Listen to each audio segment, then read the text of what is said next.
తిరుమలలో టీటీడీ పాలక మండలి సభ్యుడు నరేష్ కుమార్ వివాదం ముగిసింది. టీటీడీ ఉద్యోగి బాలాజీకి నరేష్ క్షమాపణలు చెప్పాడు. 3 రోజుల క్రితం శ్రీవారి ఆలయ మహాద్వారం దగ్గర గేటు తీయలేదన్న కారణంగా టీటీడీ ఉద్యోగి బాలాజీని నరేష్ కుమార్ దుర్భాషలాడారు.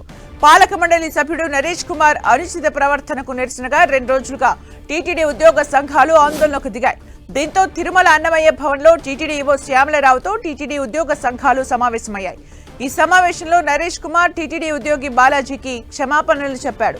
ఇంతటితో ఈ వివాదం ముగిసినట్లు ఉద్యోగ సంఘాలు కూడా ప్రకటించాయి.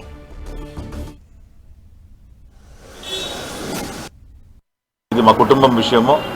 సో ఈ కుటుంబంలో కొంచెం ఇది తేడాగానే అయింది. దీన్ని సర్దిద్దుకొని పోవాలా అని అందరూ మాట్లాడుకున్నాము. దీనికి పరిష్కారం అయింది. సో ఇది సాల్వ్ చేసుకున్నాం.